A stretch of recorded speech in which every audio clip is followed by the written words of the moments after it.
Jumhur ulama mengatakan bahwa puasa Syawal hukumnya dianjurkan. Dan ini berdasarkan hadis dari Abu Ayyub Al-Ansari radhiyallahu anhu, di mana Nabi sallallahu alaihi wasallam bersabda, "Man shama Ramadhana thumma atba'ahu sittan min Syawal, kana kasiyamid dahri." Siapa yang berpuasa Ramadan kemudian diikuti dengan 6 hari di bulan Syawal, maka dia seperti melaksanakan puasa setahun. Hadis ini sahih, diriwayatkan oleh Imam Ahmad, Muslim, Abu Dawud, At-Tirmidzi, dan yang lainnya.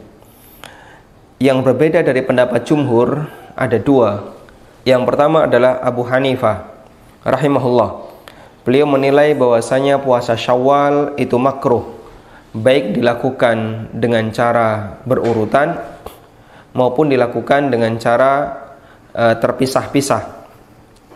Alasannya adalah beliau menilai dhaif hadis ini, dan yang kedua fihi tasyabbuh bin Nasara. Di sana ada bentuk tasyabbuh dengan orang-orang Nasrani, sebagaimana yang disebutkan dalam riwayat bahwa orang-orang Nasrani ketika mereka diperintahkan oleh Allah Ta'ala untuk berpuasa selama 1 bulan di musim panas, ternyata mereka meninggalkannya, lalu mereka ganti puasa di musim dingin, namun dengan jumlah selama 40 hari. Sehingga setelah genap 1 bulan mereka sambung dengan puasa di bulan berikutnya. Nah, dalam rangka untuk menghindari tasyabbuh seperti itu, maka orang yang sudah berpuasa Ramadan makruh bagi dia untuk melanjutkan puasa sunnah setelahnya.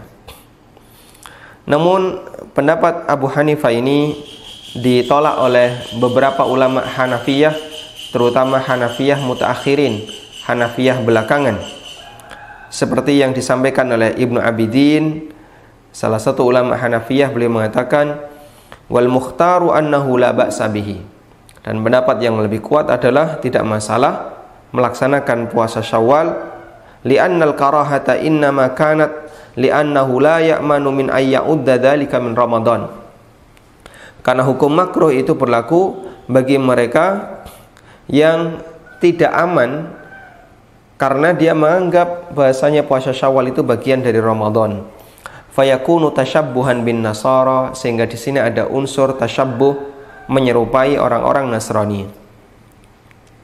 Sehingga maksud beliau adalah jika sudah ada jeda di mana tanggal 1 Syawal ketika Idul Fitri dia tidak puasa, kemudian tanggal 2 dan seterusnya dia berpuasa, maka tidak ada bentuk keserupaan dengan orang Nasrani. Hal yang sama juga disampaikan oleh Al-Kasani, salah satu ulama mazhab Hanafiyah, bahasanya mahallul karaha. Kenapa Abu Hanifah menilai makruh adalah ketika orang itu yasuma yaumal fitri, ketika orang itu berpuasa pada saat hari raya, wa yasumu ba'dahu khamsa ayamin, setelah itu dia berpuasa 5 hari setelah Idul Fitri. Wa amma idza aftara yaumal id thumma shama ba'dahu 6 ayamin falaysa bimakruhin. Sedangkan orang yang berpuasa ketika orang yang tidak berpuasa ketika Idul Fitri, baru dia berpuasa 6 hari setelah itu, falaysa bimakruhin, maka ini tidak makruh, bahkan dianjurkan.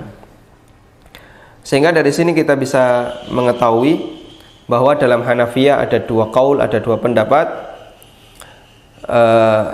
Mutaqaddimil Hanafiyah di masa silam, mereka menilai puasa Syawal itu makruh, sedangkan mutaakhiril Hanafiyah belakangan, mereka menilai puasa Syawal itu dianjurkan, dengan penjelasan sebagaimana yang tadi disampaikan oleh Ibnu Abidin dan Al-Kasani.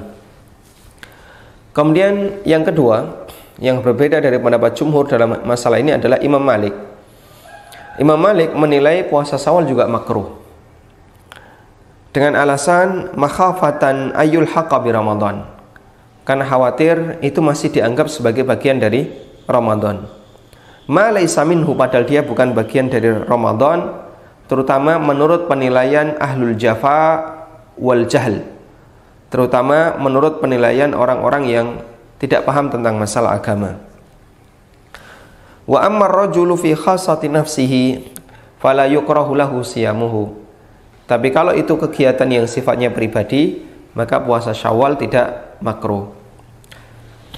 Namun alasan ini adalah alasan yang lemah, karena seperti kita ketahui bahasanya masyarakat memahami begitu sudah masuk Idul Fitri berarti Ramadan sudah berakhir, dan orang ketika berpuasa tanggal 2, 3 Syawal dan seterusnya, maka tidak ada lagi anggapan bahasanya puasa itu masih bagian dari Ramadan, karena sudah ada jeda, yaitu tidak berpuasa di tanggal 1 Syawal.